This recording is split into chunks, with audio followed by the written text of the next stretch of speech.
70세가 넘으면 모든 게 달라집니다. 돈을 버는 게 아니라 돈이 나가는 시기가 되죠. 그런데 이상하죠. 비슷한 형편이었는데 어떤 사람은 평안하게 살고 어떤 사람은 하루아침에 무너집니다. 무엇이 그 차이를 만들었을까요? 오늘은 70세 이후 사람들의 현실 속에서 그 이유를 하나씩 이야기해 보려 합니다.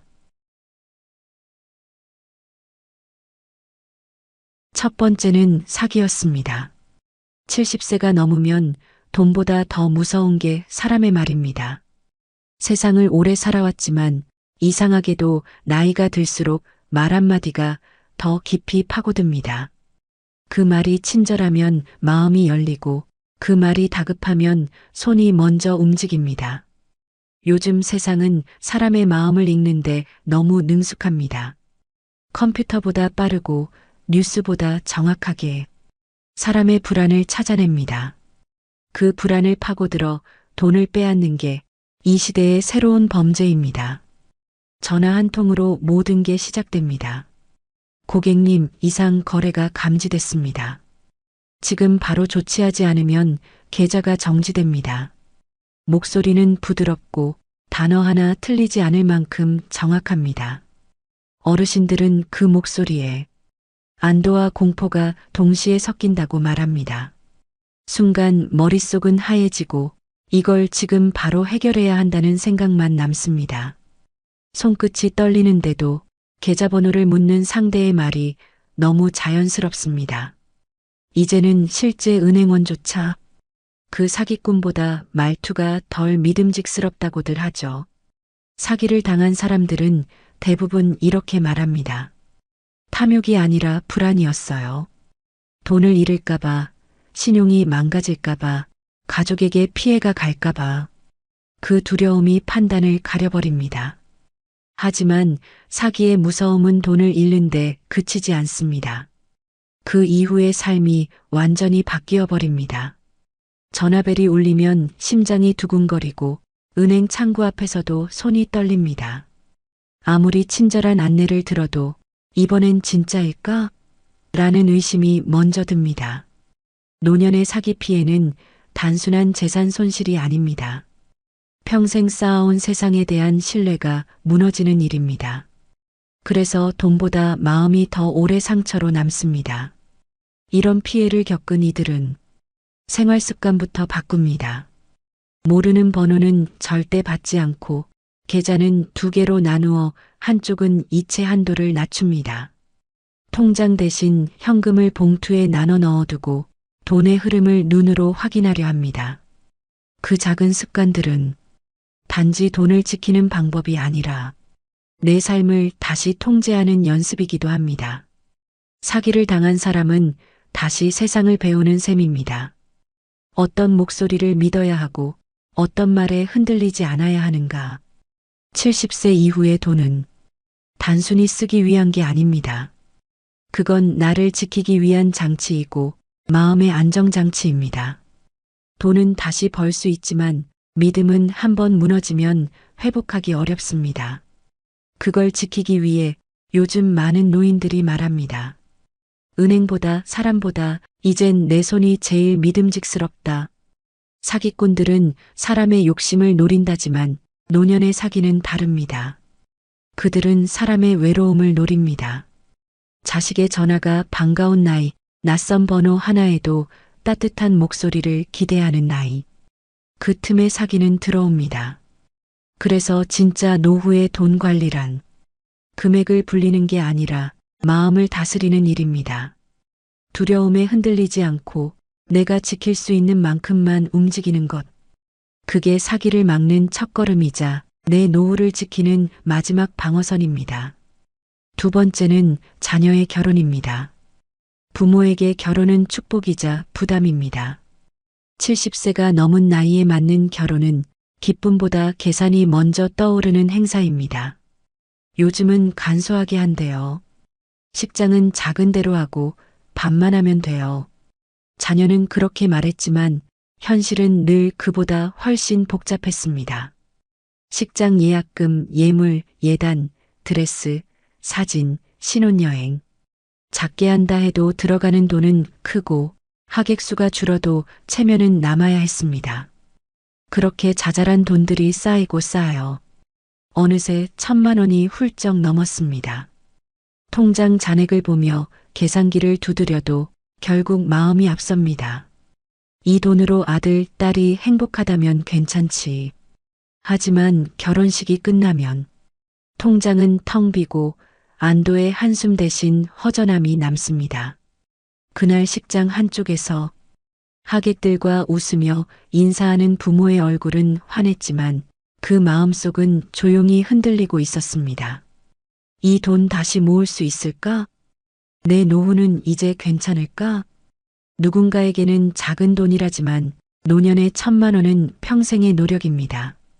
그건 단순한 지출이 아니라 삶의 버팀목이 흔들리는 일입니다. 결혼은 자녀의 시작이지만 부모에겐 또 다른 책임의 시작이기도 합니다.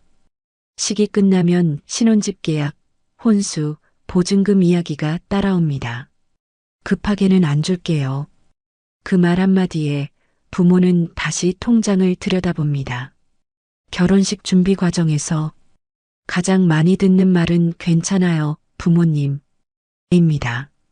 하지만 그 괜찮아요라는 말은 대부분 자녀의 안심을 위한 말이지 부모의 형편을 묻는 말은 아닙니다. 누구도 그 돈 괜찮으세요? 묻지 않습니다. 결혼은 축하받는 자리이지 걱정이 드러나선 안 되는 자리이기 때문이죠. 결혼식이 끝난 저녁 조용한 집으로 돌아와 식탁 앞에 앉은 부모는 한참을 말이 없습니다.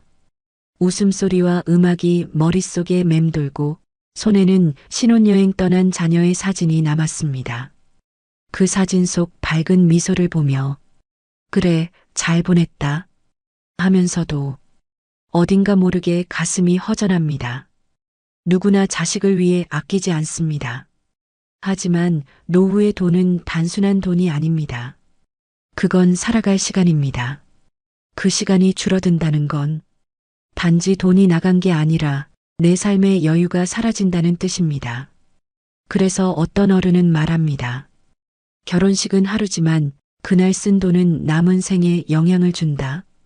결혼은 인생의 큰 기쁨이지만 70세 이후의 부모에게는 그만큼 큰 결단이 필요한 일이 되었습니다. 웃음 뒤에 남는 계산서, 그건 세상의 어느 부모도 피해갈 수 없는 현실입니다. 결혼은 자녀에게 시작이지만 부모에게는 또 다른 노후의 분기점입니다. 그날의 환한 미소 뒤에는 통장 한 장의 무게가 숨어 있습니다. 그리고 대부분의 부모는 그걸 아무에게도 말하지 않습니다. 단지 조용히 다시 통장을 덮고 말합니다. 그래도 잘 보냈으니 됐지. 이제 또 버텨야지. 세 번째는 자녀의 이혼이었습니다. 이 나이에 다시 육아를 하게 될 줄 몰랐습니다. 이혼한 아들이 손을 잡고 찾아왔습니다. 옆에는 5살 된 손주가 있었죠. 엄마, 잠깐만 봐줘.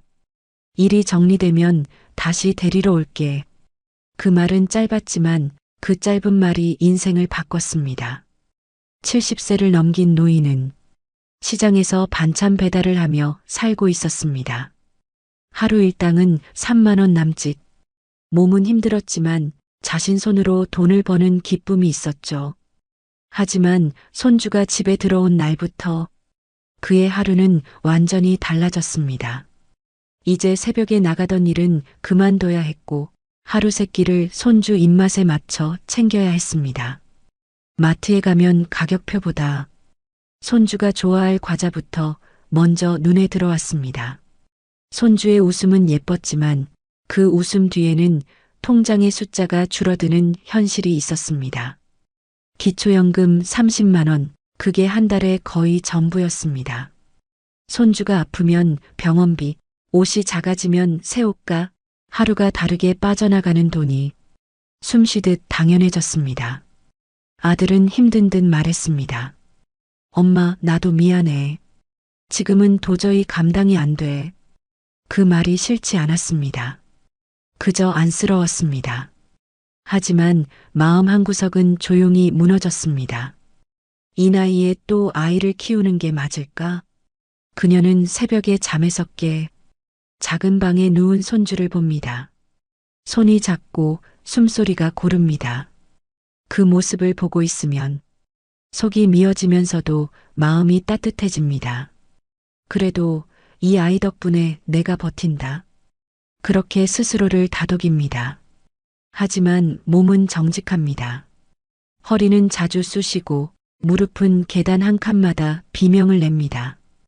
약국에서 파스 한 장 붙이면서 그녀는 속으로 중얼거립니다. 이 아이 초등학교만 가도 좋겠다.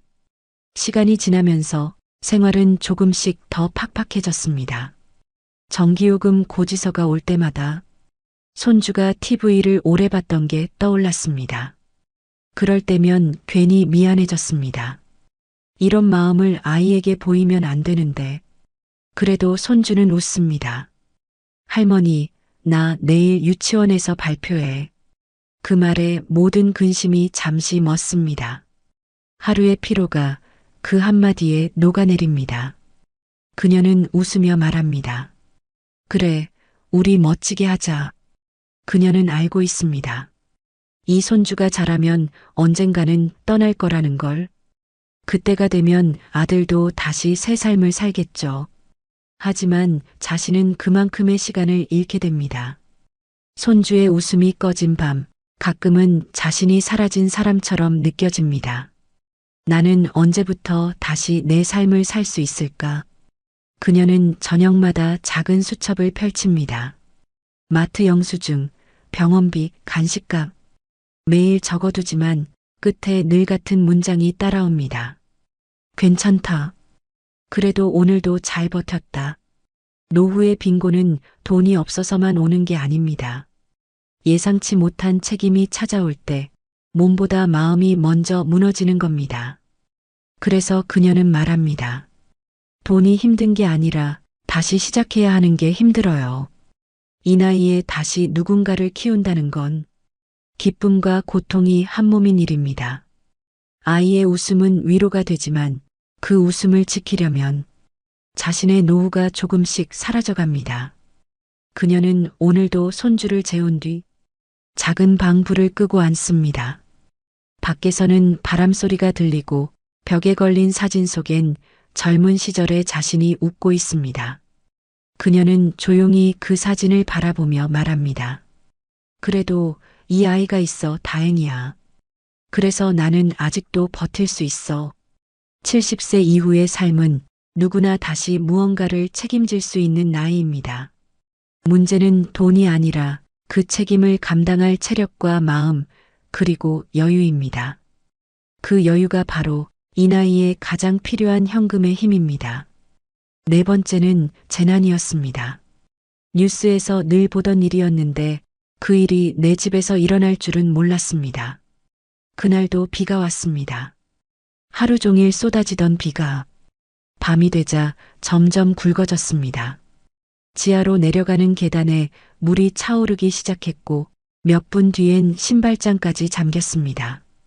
서랍 속에 넣어둔 통장, 도장, 현금 봉투까지 모두 물속으로 사라졌습니다.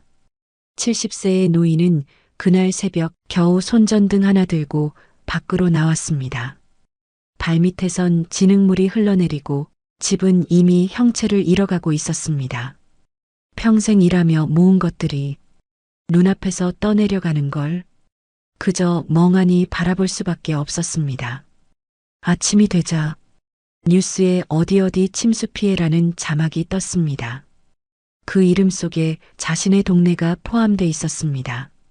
이웃 몇 명이 찾아와 말했습니다. 그래도 다치지 않으셔서 다행이에요. 그 말이 위로였지만 마음 한편은 허무했습니다. 그래, 몸은 멀쩡하지만 이제 어디로 가야 하지? 며칠 뒤 주민센터에서 임시 거주시설을 안내받았습니다. 이불 한 채, 옷 몇 벌을 들고 들어갔지만 마음은 여전히 집에 남아 있었습니다. 내 평생 모은 게 이렇게 하루아침에 사라질 줄이야. 재난은 사람의 마음을 바꿉니다.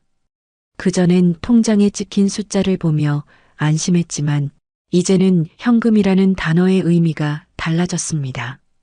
급할 때 쓸 수 있는 돈, 손에 닿는 돈이 진짜 내 돈이라는 걸 그제야 알게 됐습니다. 보험이 있었더라면 어땠을까? 하지만 노년의 보험은 늘 늦습니다. 갱신 시기를 놓쳤고 보장 내용은 젊을 때와 달랐습니다. 보상금은 생각보다 적고 복구비는 턱없이 많았습니다. 지금은 임대 아파트에 살고 있습니다. 가구는 중고로 들여왔고 냉장고는 이웃이 쓰던 걸 물려줬습니다. 그래도 다시 밥을 해 먹고 불을 켤 수 있다는 사실이 감사했습니다. 하지만 여전히 불안은 남았습니다. 다음번엔 어떻게 하지? 이젠 진짜로 남은 돈이라도 지켜야겠다. 그 후 그는 현금을 세 부분으로 나누었습니다. 생활비, 비상금, 재난대비금. 세 번째 봉투엔 절대 손대지 말 것이라 적었습니다. 그 돈은 새로 가전 사는데도 손주의 선물에도 쓰지 않았습니다. 언제 또 닥칠지 모를 한 번의 밤을 위해 그저 그대로 두었습니다. 이웃들은 말했습니다. 노인네가 무슨 돈을 그렇게 숨겨? 그는 그저 웃었습니다. 숨기는 게 아니라 살아남으려는 거지. 그날 이후 그는 비소리가 들리면 먼저 창문을 닫습니다. 하수구를 살피고 전기 코드를 뽑고 가방 속엔 늘 손전등 하나를 넣어둡니다. 이제는 비가 무섭습니다. 비는 단지 자연이 아니라 삶의 균형을 무너뜨릴 수 있는 존재가 되었습니다. 사람들은 말합니다. 재난은 언젠가 지나간다. 하지만 그에게 재난은 아직도 현재 진행형입니다. 비 오는 날이면 젖은 집 냄새가 떠오르고 물 위에 떠내려가던 사진들이 생각납니다. 그럼에도 그는 살아갑니다. 빗소리가 창문을 때릴 때마다 그는 조용히 통장 잔액을 확인합니다. 지금 있는 이 돈으로 다시 한번 버틸 수 있을까? 그에게 현금은 단순한 돈이 아닙니다. 그건 살아남을 힘입니다. 누군가는 예금을 자산이라 부르지만 그에겐 비상금이 생명줄이었습니다. 그 돈이 있어야 밥을 먹고 이불을 사고 다시 삶을 시작할 수 있었습니다. 홍수는 그에게서 많은 걸 빼앗아갔지만 한 가지를 남겨줬습니다. 돈의 진짜 의미. 그건 여유가 아니라 생존입니다. 그리고 그는 오늘도 말합니다. 이젠 통장보다 내 손에 쥔 현금이 더 믿음직하다. 언제 세상이 다시 흔들릴지 모르니까. 다섯 번째는 마지막 순간의 이야기입니다. 사람은 누구나 언젠가 떠납니다. 하지만 준비된 사람과 그렇지 않은 사람의 마지막은 놀라울 만큼 다릅니다. 70세를 넘기면 몸이 먼저 변합니다. 혈압약, 당뇨약, 통증약이 식탁 위에 자리 잡고 병원은 일상이 됩니다. 하루 두세 번 약을 챙겨 먹는 게 이제는 자연스러운 습관이 되죠. 병원비는 생각보다 빠르게 늘어납니다. 보험이 있어도 본인 부담금이 적지 않고 입원이라도 하면 하루 20만 원이 훌쩍 넘어갑니다. 간병인을 부르면 하루 10만 원, 한 달이면 300만 원이 넘습니다. 요양병원에 들어가면 월 200만 원대, 좋은 곳은 400만 원을 요구합니다. 그 돈은 대부분 자식이 준다고 믿지만 현실은 다릅니다. 자식도 자기 생활이 있고 손주 학원비에 대출까지 떠안은 세대입니다. 부모의 병원비를 오래 책임질 여력은 그리 많지 않습니다. 그래서 노인들은 말합니다. 나는 내 병원비만큼은 내 손으로 준비해야지. 그 말 속엔 체념이 아닌 다짐이 담겨 있습니다. 병이 깊어지면 돈은 생각보다 빠르게 사라집니다. 요양비, 약가, 간병비, 한 달, 두 달이 지나면 평생 모은 돈이 눈 녹듯 줄어듭니다. 그렇게 아껴온 통장이 마지막엔 장례를 위한 비용이 됩니다. 평균 장례비는 1천만 원 안팎, 화장장 예약, 납골당 안치비, 음식값, 부의금 정산. 요즘엔 카드도 안 받는 곳이 많고 모두 현금으로 처리해야 합니다. 남은 가족은 말합니다. 그래도 어머니가 미리 준비해 두셔서 다행이에요. 그 말은 슬프면서도 고맙습니다. 남겨진 돈이 눈물 닦는 수건이 되는 순간이죠. 어떤 노인은 자신의 장례비를 봉투에 따로 넣어둡니다. 마지막 비용이라고 적힌 하얀 봉투. 누가 보면 섬뜩하다고 하지만 그건 그 사람의 마지막 존엄입니다. 자식에게 부담을 주지 않겠다는 조용한 사랑의 형태이기도 합니다. 사람은 떠날 때 물건보다 정리된 마음을 남겨야 한다고 합니다. 하지만 현실은 마음보다 돈이 먼저입니다. 돈이 없으면 마음을 나눌 시간도 여유도 사라집니다. 그래서 어른들은 말합니다. 돈이 행복을 사주진 않지만 불행을 막아주긴 하더라. 의료비, 간병비, 장례비는 노후의 마지막 세 가지 파도입니다. 누구도 피할 수 없지만 준비한 사람만이 넘어갈 수 있습니다. 어떤 이들은 그 나이에 무슨 준비냐고 말합니다. 하지만 70세는 끝이 아니라 남은 생을 지키는 마지막 구간입니다. 그 구간에서 필요한 건 거창한 재산이 아닙니다. 손에 잡히는 현금, 급할 때 꺼낼 수 있는 돈, 그게 인생의 균형을 지켜줍니다. 돈은 언젠가 사라지지만 준비의 흔적은 남습니다.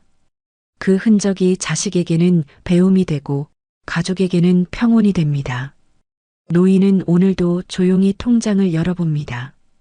의료비 봉투, 생활비 봉투, 장례비 봉투. 각각의 봉투에는 삶의 단어들이 적혀 있습니다. 살기 위한 돈, 버티기 위한 돈, 그리고 마지막, 떠나기 위한 돈. 그는 봉투를 가지런히 정리하며 중얼거립니다. 이젠 걱정 없다. 이 돈이면 마지막까지 내 힘으로 갈 수 있겠지. 그 말에는 슬픔이 아니라 평온이 담겨 있습니다. 현금은 단순한 돈이 아니라 마지막까지 스스로를 지킬 수 있는 존엄의 도구이기 때문입니다. 그리고 그렇게 또 하루가 지나갑니다. 통장 속 숫자는 그대로지만 마음속 불안은 조금 덜해졌습니다. 그게 바로 노후의 현금이 꼭 필요한 진짜 이유입니다. 6번째는 숫자가 말하는 현실입니다. 통계청 자료에 따르면 부부 기준 최소 생활비는 월 240만 원, 적정 생활비는 약 336만 원 수준이라고 합니다. 이건 그럭저럭 사는 삶과 조금은 여유 있는 삶의 경계선이죠. 하지만 이 숫자는 어딘가 비현실적으로 들립니다. 통계 속의 삶은 늘 일정하고 예상 가능한 지출만을 전제로 합니다. 그러나 실제 노후의 삶은 그보다 훨씬 불규칙하고 더 예민합니다. 월세가 조금만 올라도 병원 한 번 다녀와도 생활비의 균형은 바로 흔들립니다. 전기요금과 난방비는 해마다 달라지고 식료품 가격은 계절마다 변합니다. 오늘은 버틸만 했지만 내일은 불안해지는 게 노후의 일상입니다. 통계가 말하는 240만 원은 살아만 가는 비용입니다. 그 안에는 병원비도 손주에게 건네는 용돈도 갑작스러운 고장 수리비도 들어있지 않습니다. 즉, 현실은 언제나 숫자보다 큽니다. 노인들이 가장 자주 하는 말이 있습니다. 이번 달은 괜찮았는데 다음 달이 걱정이야. 이건 단순한 푸념이 아닙니다. 그만큼 돈의 흐름이 일정하지 않다는 뜻입니다. 한 달은 병원비, 한 달은 수도세, 그 다음 달은 손주 생일, 이렇게 돌발 지출이 반복되면 예산은 금세 무너집니다. 실제 통계에서도 60대 이상 가구의 3가구 중 1가구는 적자를 본다는 결과가 있습니다. 즉, 연금과 근로소득을 합쳐도 지출을 다 감당하지 못한다는 뜻이죠. 그래서 현금이 필요합니다. 예금이 아니라 급할 때 꺼낼 수 있는 실제 돈 말입니다. 통장은 마음의 거울입니다. 잔액이 안정적으로 유지될 때 사람은 마음이 편해집니다. 하지만 숫자가 줄어들면 마음의 여유도 함께 사라집니다. 그때부터는 돈의 크기보다 돈이 언제 빠져나갈까가 더 큰 두려움이 됩니다. 노후에 돈은 많고 적음이 문제가 아닙니다. 흐름이 멈추는 순간 삶의 리듬이 무너집니다. 그래서 노인들에게 필요한 건 돈을 더 버는 법이 아니라 돈을 오래 지키는 법입니다. 현금은 그 흐름의 완충제입니다. 연금이 며칠 늦게 들어와도 예상치 못한 병원비가 생겨도 지갑 속 현금이 있으면 당황하지 않습니다. 그 돈은 마음을 진정시키고 상황을 정리할 여유를 줍니다. 어떤 노인은 말합니다. 지금 가진 돈으로는 오래 못 버텨도 손에 쥔 현금이 있으면 마음이 덜 떨려. 이 말엔 진실이 있습니다. 노후의 불안은 숫자가 아니라 감정의 문제입니다. 그 감정을 붙잡아주는 게 바로 현금입니다. 통계는 숫자를 말하지만 삶은 그 사이의 빈틈에서 흔들립니다. 그 빈틈을 메워주는 게 바로 손에 잡히는 돈, 현금입니다. 그게 있을 때 사람은 덜 불안하고 하루가 조금 더 평온해집니다. 그래서 노후의 돈은 단순히 자산이 아닙니다. 그건 마음의 약이고 내일을 견디게 하는 진통제입니다. 은행의 숫자는 멀지만 내 손에 있는 현금은 가깝습니다. 그리고 노년의 평온은 그 가까운 돈에서 시작됩니다. 7번째는 준비의 기준입니다. 전문가들은 한 목소리로 말합니다. 노후의 비상금은 1,000만 원으로는 부족하다. 병원비, 간병비, 재난, 자녀의 일, 집수리나 예상치 못한 사건까지 감안하면 최소 3,000만 원, 가능하면 5,000만 원 정도의 현금은 따로 남겨둬야 한다고 조언합니다. 이건 여유자금이 아닙니다. 마지막 방어선이자 살아남기 위한 준비금입니다. 그 돈이 있으면 갑작스러운 병원비 앞에서도 당황하지 않습니다. 지붕이 새거나 수도가 터져도 누군가에게 빌리지 않아도 됩니다. 그게 노후의 진짜 자립입니다. 전문가들은 말합니다. 노후의 돈은 불어난 자산보다 당장 꺼낼 수 있는 현금이 중요하다. 연금은 매달 들어오지만 그 돈이 필요할 때 곧바로 나오지는 않습니다. 서류 절차, 송금 날짜, 가족 간 상해. 그 사이의 공백이 노년에게는 긴 불안으로 남습니다. 한 할머니는 말했습니다. 보험은 드러났지만 병원비는 당장 내야 하잖아요. 그때 필요한 게 현금이에요. 이 말이 바로 노후의 핵심입니다. 돈이 아니라 즉시성, 그게 사람을 살립니다. 비상금이 있는 사람은 위기 앞에서도 다릅니다. 예상치 못한 상황이 닥쳐도 판단이 차분합니다. 이 돈으로 당분간 버틸 수 있다는 확신이 사람의 표정을 바꾸고 목소리를 안정시킵니다. 그 한 줄기의 여유가 삶을 지탱하는 에너지입니다. 이 돈은 누군가에게 보여주기 위한 게 아닙니다. 은행도 가족도 모르는 나만의 돈. 그건 노인의 자존심이자 마지막 자립입니다. 누구에게 손 벌리지 않아도 된다는 안도감.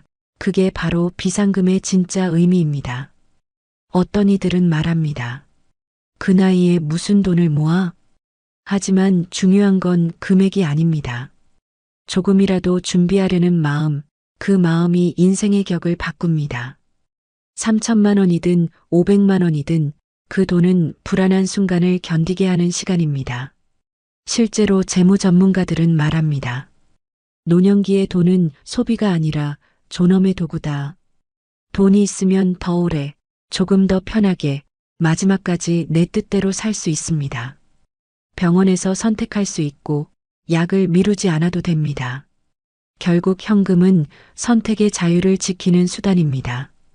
비상금은 미래의 보험이자 현재의 평온을 지키는 장치입니다. 그 돈이 있으면 사람은 덜 흔들립니다. 마음이 단단해지고 삶의 리듬이 일정해집니다. 그게 바로 나이 들어 필요한 진짜 안정감입니다. 누군가는 비상금을 남는 돈이라 부르지만 사실 그것은 살아갈 돈입니다. 그 돈이 있으면 뜻밖의 병원비에도 자녀의 부탁에도 무너지지 않습니다. 돈이 아니라 마음이 버팁니다. 그래서 전문가들은 말합니다. 노후에 필요한 건 재산이 아니라 현금입니다. 재산은 시간에 묶이지만 현금은 마음을 자유롭게 합니다. 그 자유가 곧 존엄이고 그 존엄이 노후의 품격입니다. 비상금은 사치가 아닙니다. 그건 스스로를 지키기 위한 최소한의 방패입니다. 그리고 그 방패를 쥐고 있는 사람만이 70세 이후의 세상에서 조금 더 단단하게, 조금 더 평온하게 살아갈 수 있습니다. 8번째는 마지막 정리입니다. 70세 이후의 인생은 돈의 액수보다 돈의 흐름이 더 중요합니다. 매달 얼마를 버느냐보다 급할 때 바로 꺼낼 수 있는 돈이 있느냐가 노후를 지켜줍니다. 노인은 말합니다. 돈이 많을 땐 몰랐는데 이제는 10만 원이 얼마나 큰 돈인지 알아요. 그 말에는 단순한 체념이 아니라 삶의 진실이 담겨 있습니다. 노후의 돈은 크지 않아도 됩니다. 다만 그 돈이 지금 나를 살게 하는 힘이면 됩니다. 현금은 단순히 물건을 사는 수단이 아니라 삶의 선택지를 넓히는 도구입니다.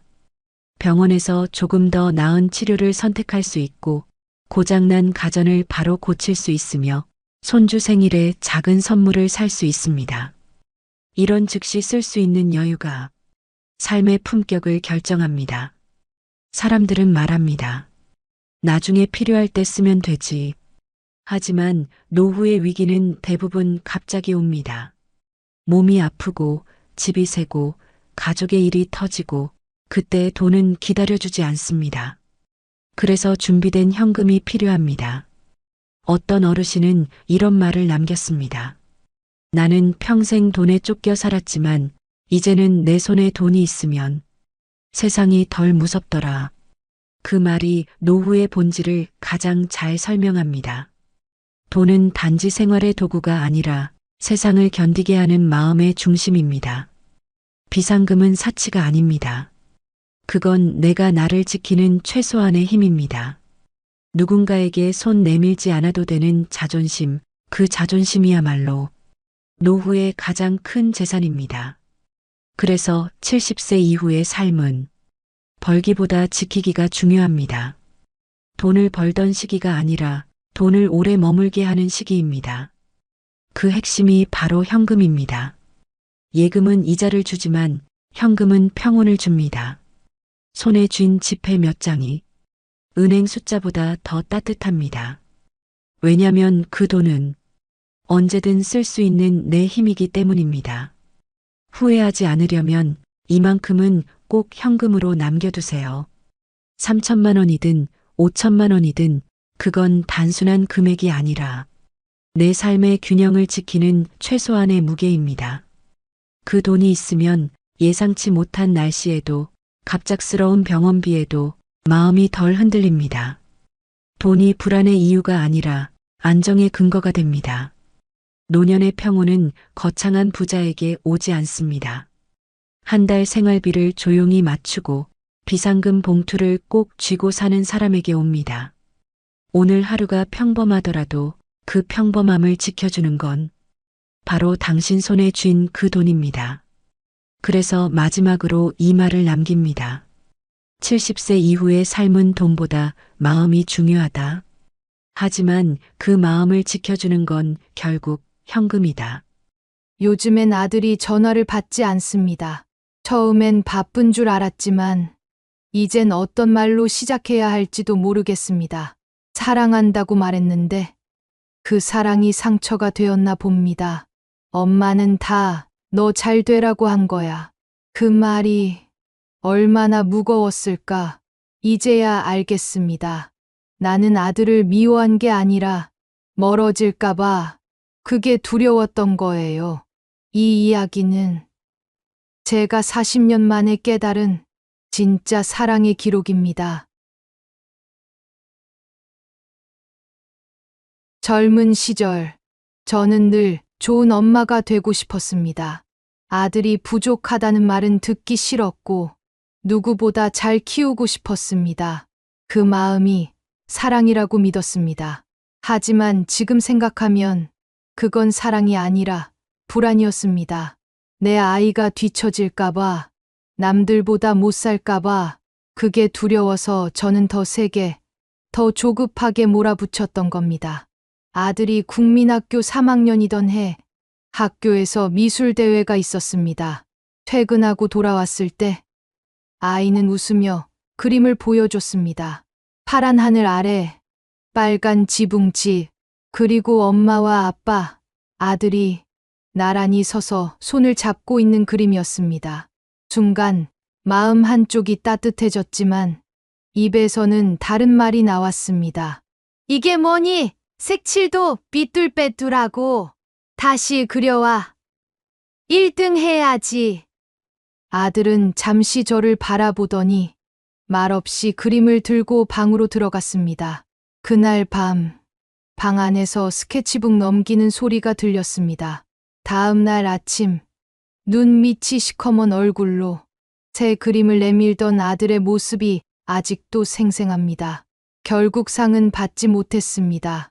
저는 실망했고 아이는 고개를 숙였습니다. 지금 생각하면 그 첫 번째 그림이 훨씬 더 행복해 보였습니다. 엄마, 아빠, 아들 셋이 환하게 웃고 있었거든요. 그림 속 웃음만큼 아이의 마음도 그랬을 텐데 그걸 제가 망가뜨렸습니다. 중학교에 들어가자 저희 간섭은 더 심해졌습니다. 그 애랑은 놀지 마. 공부 안 하는 애잖아. 학원 끝나면 바로 집으로 와. PC방 같은 데는 절대 안 돼. 저는 아이의 하루를 계획표로 채워 넣었습니다. 학교, 학원, 숙제, 모든 시간에 엄마의 허락이 필요했습니다. 그 무렵부터 아들은 저와의 대화를 피하기 시작했습니다. 학교에서 무슨 일이 있었는지, 친구들과는 무슨 이야기를 나누는지 더 이상 말해주지 않았습니다. 그때도 저는 몰랐습니다. 아이가 마음의 문을 하나씩 닫아가고 있다는 걸. 저는 그걸 사춘기니까 그렇지라며 넘겼습니다. 고등학생이 되자 우리의 갈등은 거의 전쟁 같았습니다. 매일 아침 6시에 깨우고 아침밥을 먹이면서 성적 이야기를 꺼냈습니다. 학교 끝나면 바로 학원, 학원 끝나면 문제집, 친구 전화가 오면 저는 끊었습니다. 공부할 시간도 없는데 무슨 전화를 받아? 아들은 방문을 쾅 닫고 들어가 밤늦게까지 불을 끄지 않았습니다. 가끔 크게 소리치며 싸우기도 했습니다. 엄마 왜 이래요? 제 인생이잖아요. 그럴 때마다 저는 되받아쳤습니다. 엄마는 다 너 잘 되라고 하는 거야. 나중에 크면 할 거야. 엄마 마음을. 그 말이 얼마나 무거웠는지, 그 표정이 얼마나 아팠는지, 그땐 정말 몰랐습니다. 대학 전공도 제 뜻대로 정했습니다. 아들은 음악을 하고 싶어 했습니다. 기타를 치며 노래를 만들던 아이였어요. 그때 저는 웃으며 말했습니다. 그런 걸로 어떻게 먹고 살아? 경영학과. 그게 안정적이야. 아들은 방으로 들어가 며칠을 울었습니다. 그 울음소리를 들으면서도 저는 마음을 바꾸지 않았습니다. 결국 아들은 제 뜻대로 경영학과에 갔습니다. 입학식 날 캠퍼스 앞에서 사진을 찍으며 저는 속으로 생각했습니다. 이제 됐다. 우리 아들은 성공할 거야. 하지만 그날 이후 아들은 점점 더 멀어졌습니다. 전화는 줄었고 명절에도 집에 오는 횟수가 줄었습니다. 같이 있어도 대화는 없었습니다. 이제 돌이켜보면 그건 사랑이 아니었습니다. 아이의 인생이 아니라 제 욕심이었습니다. 나는 내 불안을 달래기 위해 아이의 인생을 통제했습니다.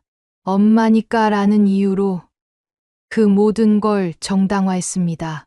아들이 원하는 게 뭔지, 무엇을 좋아하는지, 어떤 사람이 되고 싶은지 한 번도 진심으로 물어본 적이 없었습니다.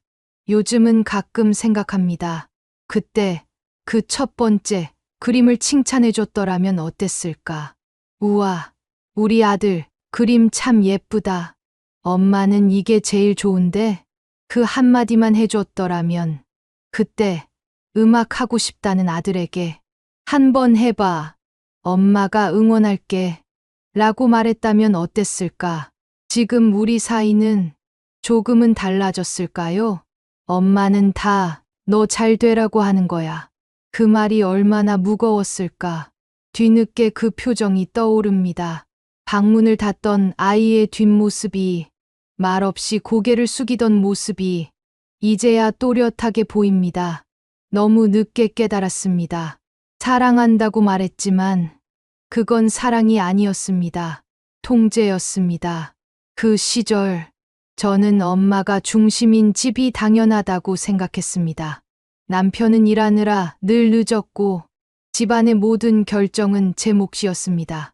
아들의 옷, 머리, 학원, 친구, 모든 걸 제가 정했습니다.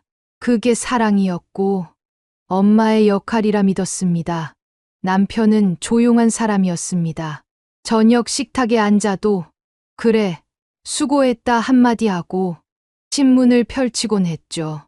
저는 그런 남편이 답답했습니다. 당신은 왜 아이한테 관심이 없어? 숙제는 봐줘야지. 성적도 확인하고. 남편은 늘 한숨을 쉬며 말했습니다.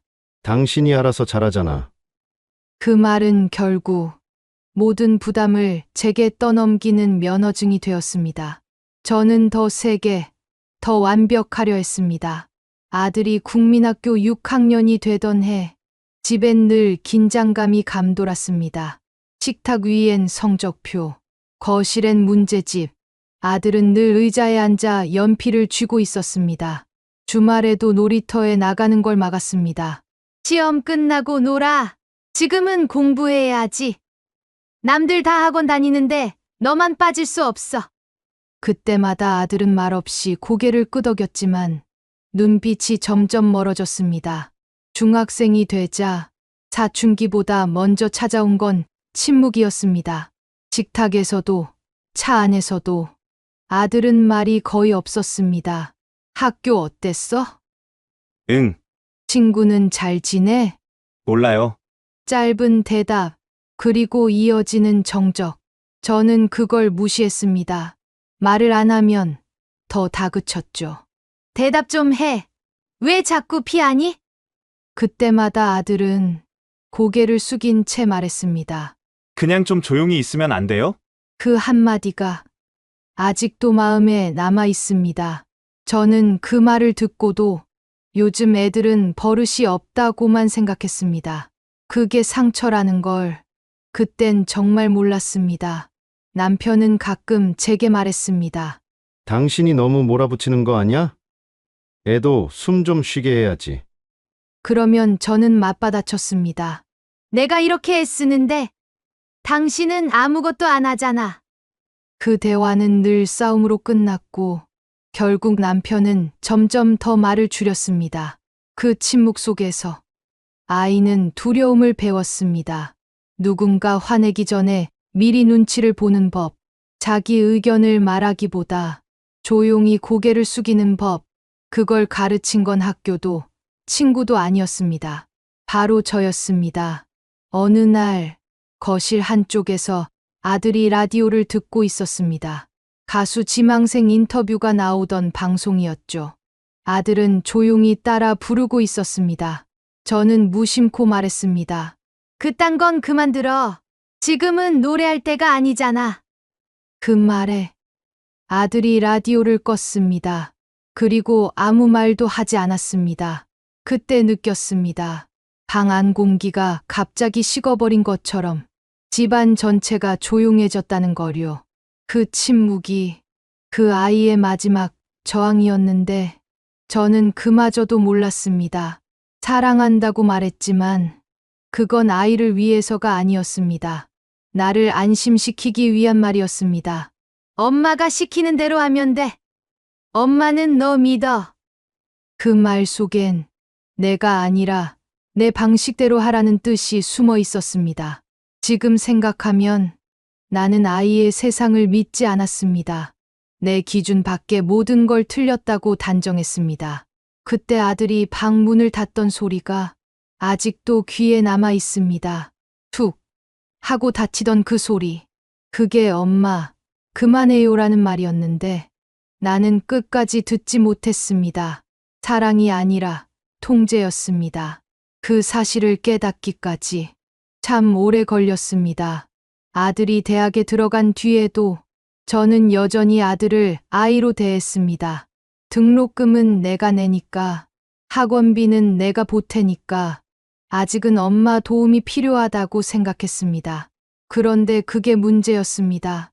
기숙사에 들어가기 전날 짐을 정리하던 아들이 말했죠. 엄마, 이건 제가 할게요. 하지만 저는 끝까지 손을 놓지 않았습니다. 그래도 엄마가 해줘야 내가 편하지. 그날 저녁, 아들이 몰래 친구들과 저녁을 먹으러 나갔습니다. 저는 괜히 서운했습니다. 그래서 전화를 걸었죠. 너 어디야? 밥은 먹었니? 질문이 끝도 없이 이어졌습니다. 아들은 짧게 대답했습니다. 엄마, 나중에 전화할게요. 그 말 뒤에 전화가 끊겼습니다. 그때 느꼈습니다. 아, 내가 또 너무 간섭했구나. 하지만 그 깨달음은 잠깐뿐이었습니다.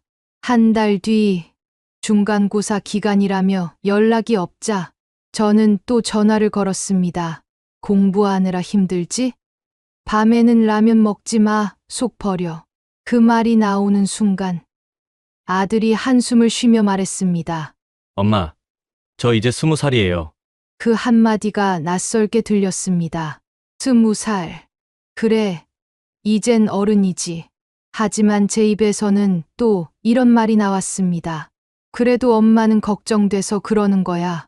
걱정이라는 말은 늘 그랬습니다. 내가 통제할 때마다 그걸 감싸주는 변명 같은 단어였죠. 아들은 점점 더 집에 오지 않았습니다. 명절에도 잠깐 들렀다가 식사 중에도 휴대폰을 보며 조용히 앉아 있었습니다. 그 침묵이 서운해서 저는 또 잔소리를 늘어놨습니다. 휴대폰 좀 내려놔. 가족끼리 밥 먹는데 무례하잖아.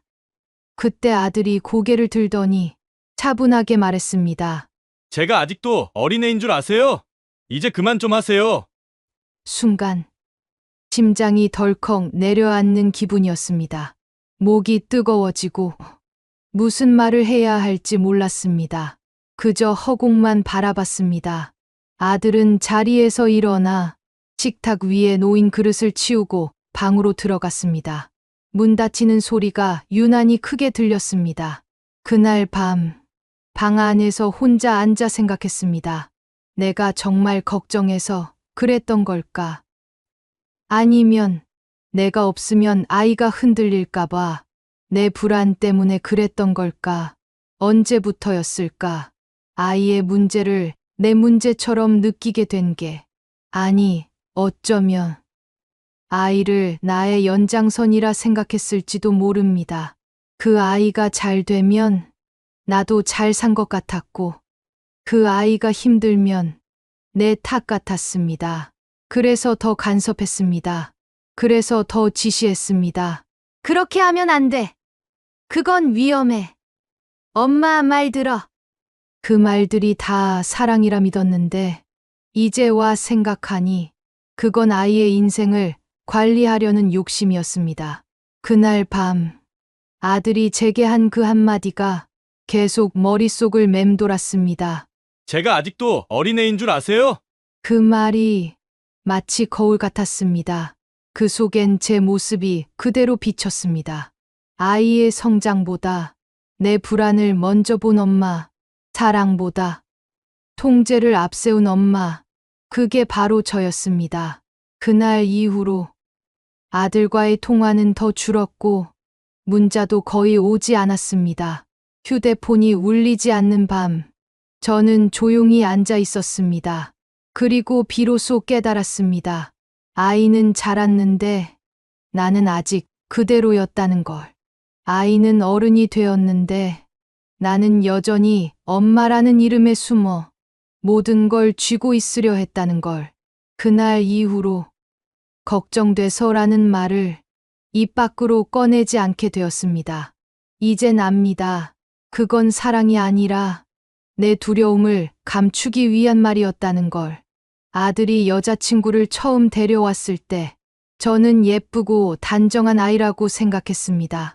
조용히 웃으며 인사하던 모습이 참 싹싹했죠. 하지만 결혼 이야기가 나왔을 때 제 마음은 복잡했습니다. 아직 너무 어린데 벌써 결혼이라니 기쁨보다 서운함이 앞섰습니다. 상견례 자리에서 며느리 될 아이가 고개를 숙이며 말했습니다. 잘 부탁드립니다, 어머니. 저는 웃었지만 속으론 이렇게 생각했습니다. 이제 저 아이가 우리 아들을 데려가겠구나. 결혼식 날 하얀 드레스를 입은 며느리를 바라보며 저는 박수를 치면서도 눈물이 났습니다. 아들을 떠나보내는 기분이었죠. 식이 끝나고 돌아오는 차 안에서 남편은 말했습니다. 이제 다 컸네. 든든하지? 저는 대답하지 않았습니다. 대답 대신 창밖만 바라봤습니다. 그날 밤 아들의 방문을 열어봤습니다. 책상 위엔 고등학교 때 쓰던 공책, 음악 잡지 한 권, 그리고 기타 한 대가 놓여 있었습니다. 그 방은 아직 제 마음속에서 우리 아들의 공간이었는데 이젠 며느리와 함께 사는 그 집이 그 자리를 대신하게 된 겁니다. 결혼 후 몇 달 동안은 자주 전화를 걸었습니다. 밥은 잘 먹니? 몸은 괜찮아? 며느리 반찬은 좀 하니? 하지만 통화는 점점 짧아졌습니다. 어느 날은 며느리가 전화를 받았습니다. 어머니, 아들이 잠깐 나갔어요. 그래? 언제 들어오니? 금방이요. 제가 전해드릴게요. 그렇게 전화를 끊고 나면 괜히 마음이 허전했습니다. 며느리가 전화를 받은 것조차 나를 밀어내는 일처럼 느껴졌습니다.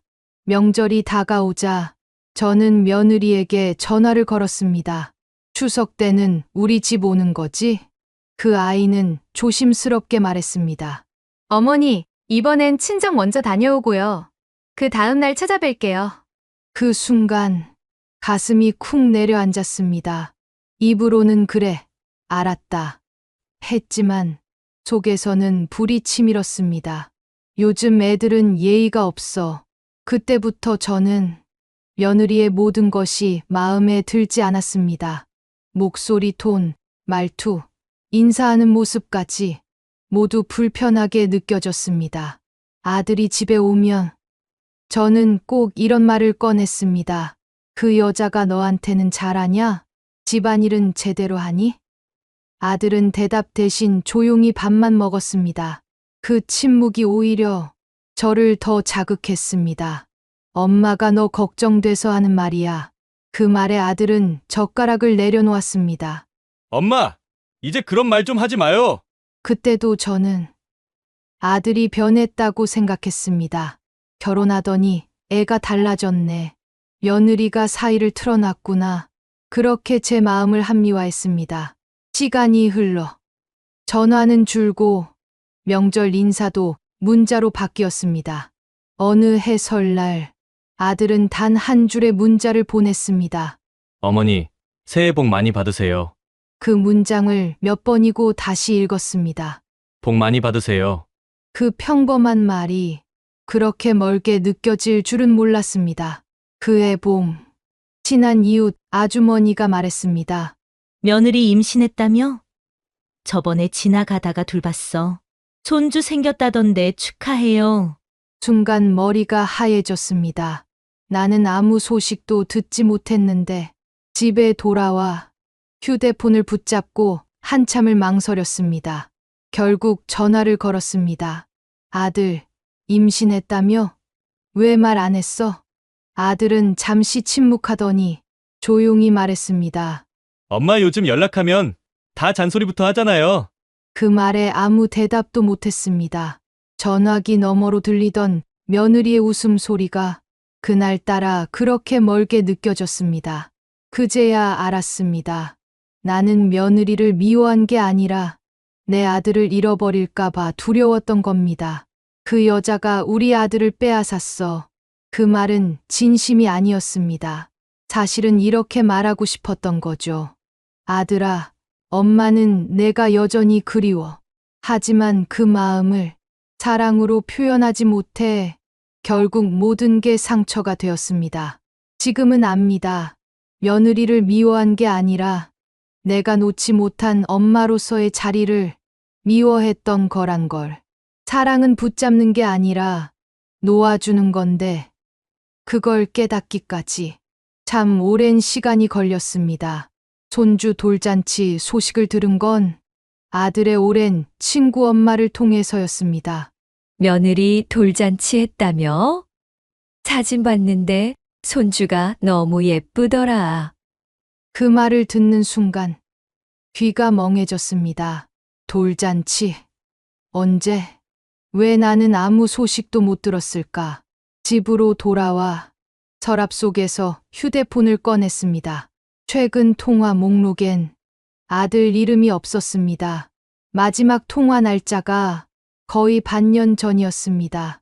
손이 떨리더군요. 그래도 혹시나 싶어 아들 프로필 사진을 열어봤습니다. 그곳엔 돌잔치 사진이 올려져 있었습니다. 아들 부부, 그리고 그들 곁에 며느리 부모님, 친구들, 풍선 장식 아래 웃고 있는 사람들 속에 저와 남편은 없었습니다. 그 순간 가슴이 쿵 내려앉았습니다. 한참 동안 사진을 확대했다 줄였다 반복했습니다. 손주가 케이크 앞에서 손을 흔들고 있었어요. 그 작은 손이 이상하게도 저를 밀어내는 듯 보였습니다. 식탁 앞에 앉아 아무 말도 하지 못했습니다. 남편이 조심스럽게 물었습니다. 왜 그래? 저는 아무 대답도 못하고 휴대폰만 바라봤습니다. 잠시 후 남편이 한숨을 쉬며 말했습니다. 여보, 아들 탓만 하지 마. 우리도 생각해 봐야 해. 그 한마디가 가슴 깊숙이 꽂혔습니다. 우리도 생각해 봐야 해. 그 말이 그렇게 아프게 들릴 줄은 몰랐습니다. 그날 밤 잠이 오지 않았습니다. 부엌 불만 희미하게 켜놓고 혼자 앉아 있었습니다. 머릿속엔 그동안 했던 말들이 떠올랐습니다. 그 여자가 우리 아들을 빼앗았어.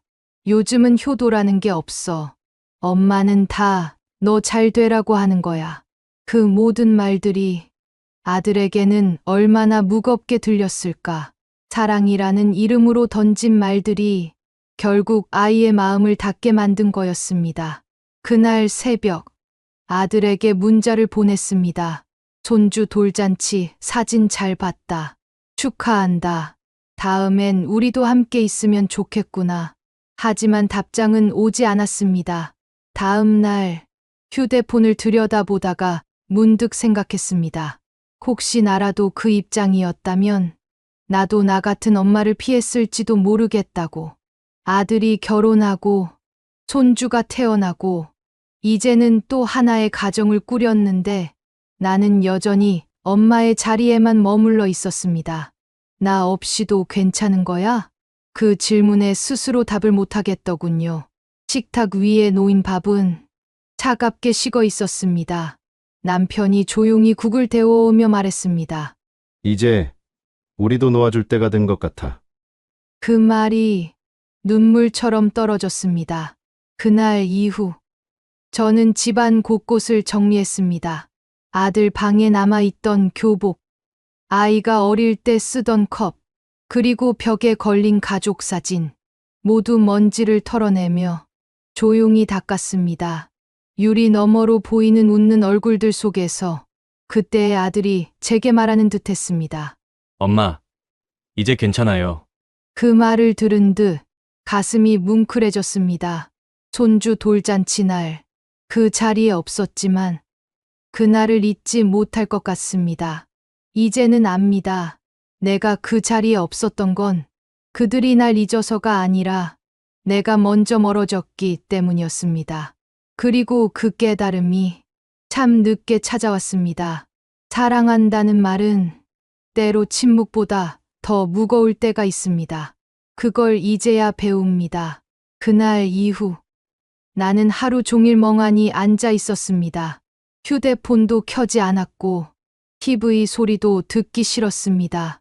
부엌 창가로 햇살이 비치는데 그 빛 속에서 먼지가 천천히 떠다녔습니다.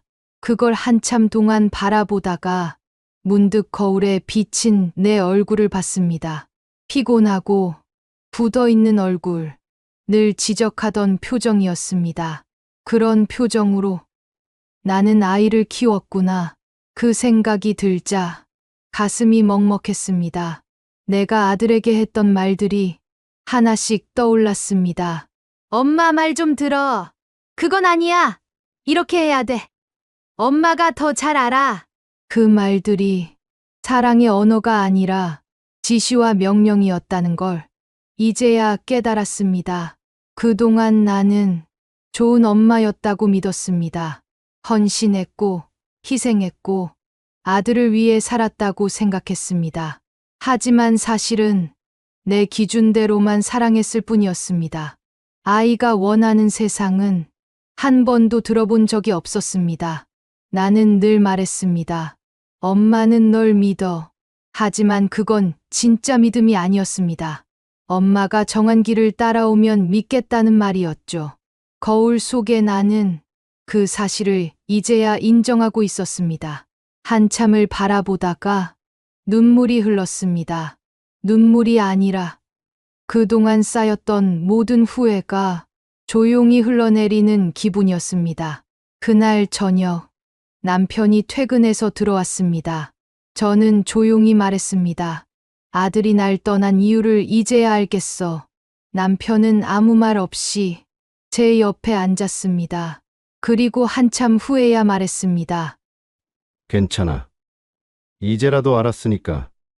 그 한마디에 눈물이 또 터졌습니다. 이제라도 알았으니까. 그 말이 그렇게 따뜻하게 들릴 줄은 몰랐습니다. 그날 밤 일기를 썼습니다. 나는 오늘 내가 얼마나 많은 말을 쏟아냈는지 깨달았다. 사랑이 아니라 두려움에서 나온 말이었다. 펜 끝이 번지고 종이에 눈물이 떨어졌습니다. 나는 정말로 사랑하고 싶었습니다. 그런데 사랑을 주는 법을 몰랐던 것 같습니다. 아이에게는 미안한 일들이 너무 많았습니다. 돌아가고 싶지만 그땐 몰랐습니다. 아이의 눈에는 나는 늘 화가 난 어른이었을 겁니다. 늘 옳은 척하고 늘 답을 알고 있는 사람처럼 굴던 엄마. 하지만 지금은 압니다. 그 모든 옳음이 아들에게는 두려움이었다는 걸 이제라도 인정합니다. 나는 틀렸습니다. 아이를 위한 인생이 아니라 엄마로서의 자존심을 지키느라 사랑을 잃었습니다. 그리고 그 사실을 이제야 똑바로 볼 수 있게 되었습니다.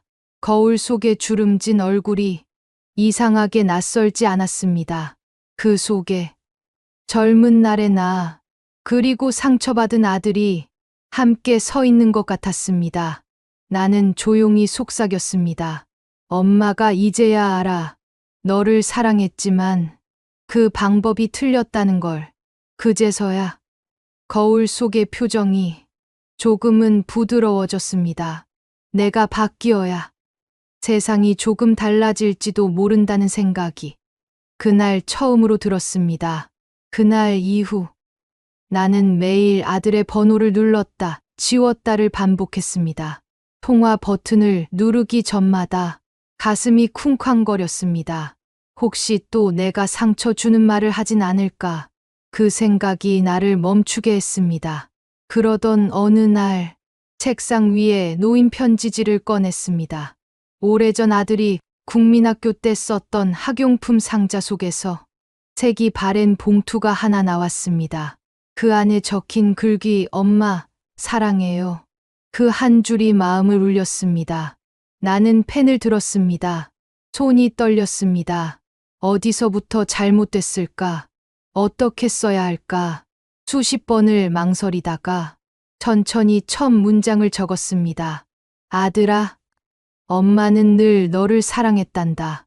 하지만 방법이 틀렸던 것 같구나. 글자를 쓰면서 눈물이 번졌습니다. 글씨가 번져 몇 번이나 다시 썼습니다. 엄마는 내가 힘들다고 말할 때 그 마음을 들어주지 못했어. 늘 내가 부족하다고만 생각했단다. 정작 부족했던 건 엄마였어. 한 줄, 한 줄 쓸 때마다 가슴이 시렸습니다. 마치 오래된 상처를 직접 손으로 꿰매는 기분이었습니다. 나는 거짓말 한마디도 하고 싶지 않았습니다. 그동안 얼마나 억지로 괜찮은 척을 했는지 이제는 다 내려놓고 싶었습니다. 편지를 다 쓰고 봉투를 닫을 때 손끝이 이상하게 따뜻했습니다. 이 편지라도 다 쓰면 좋겠다. 편지를 보내기 전 한참을 고민했습니다. 직접 주소를 쓰려다 괜히 또 부담을 줄까봐 서랍에 넣어두었습니다.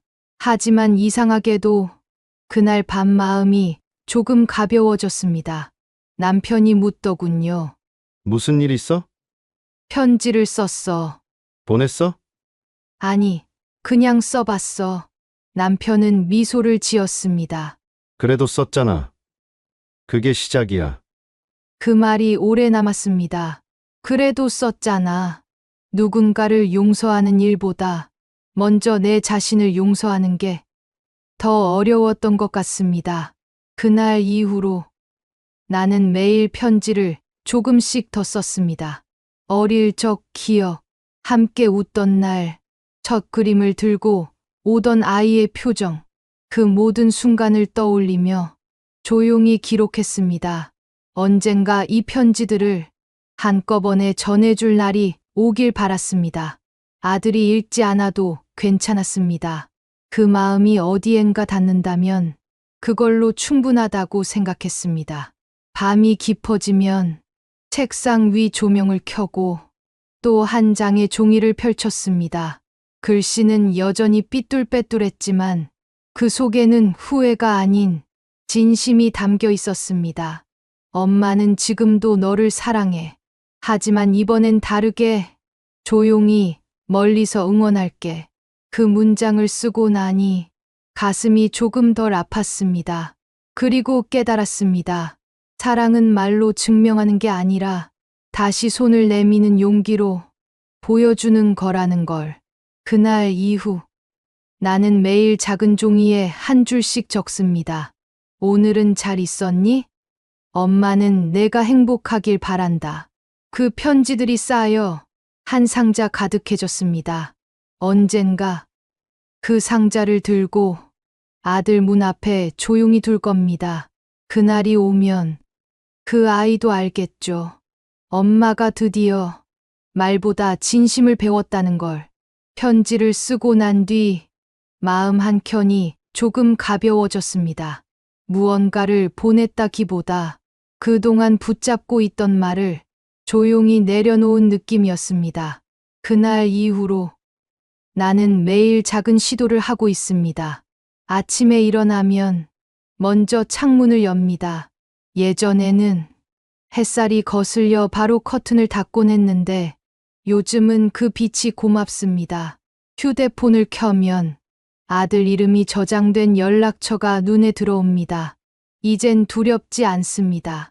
그저 조용히 문자를 보냅니다. 밥은 먹었니? 요즘은 조금 따뜻하더라. 건강하자. 아들아. 답장은 없습니다. 그래도 괜찮습니다. 이젠 기다림이 아프지 않습니다. 그저 하루에 한 번 그 아이를 향한 마음을 보내는 일로 하루가 시작됩니다. 남편은 그런 나를 보며 웃습니다. 오늘도 문자 보냈어? 응, 답은 왔어? 아니. 그래도 괜찮아. 남편은 고개를 끄덕였습니다. 그 대화 하나로도 충분했습니다. 점점 나는 알게 되었습니다. 사람의 마음은 크게 바꾸려 하면 더 멀어지고 작게 움직이면 천천히 가까워진다는 걸요. 그날 이후로 나는 집 앞 화단에 꽃을 심기 시작했습니다. 봄에는 펜지, 여름에는 봉선화, 가을엔 국화를 심었습니다. 꽃을 가꾸는 일은 마치 관계를 돌보는 일과 닮아 있었습니다. 물을 너무 주면 시들고 너무 외면해도 마릅니다. 딱 필요한 만큼만 매일 같은 시간에 조용히 들여다보는 것. 그게 요즘 내 하루의 루틴이 되었습니다. 어느 날 문자함의 숫자 1이 사라졌습니다. 엄마, 잘 지내요. 저도 잘 있어요. 단 한 줄이었지만 그 문장을 읽는데 오래 걸렸습니다. 눈물이 앞을 가렸거든요. 그날 밤 나는 오랜만에 웃었습니다. 소리 내지 않고 그저 조용히 미소 지었습니다. 그리고 마음속으로 말했습니다. 엄마가 변하고 있어. 천천히 기다릴게. 그날 이후 나는 매일 작게 변화를 만들고 있습니다. 아들과의 관계뿐 아니라 세상을 보는 눈도, 사람을 대하는 마음도. 완벽한 엄마는 되지 못했지만 이제야 진짜 사람이 되어가는 것 같습니다. 봄날의 저녁, 부엌 창가로 들어오는 햇살이 따뜻합니다. 꽃잎이 바람에 흔들리며 인사합니다. 그 모습을 바라보며 나는 조용히 미소 짓습니다. 오늘도 문자를 한 줄 보냈습니다. 사랑한다. 아들아, 이젠 답이 없어도 괜찮습니다. 그 한 줄이 내 하루를 충분히 빛나게 하니까요.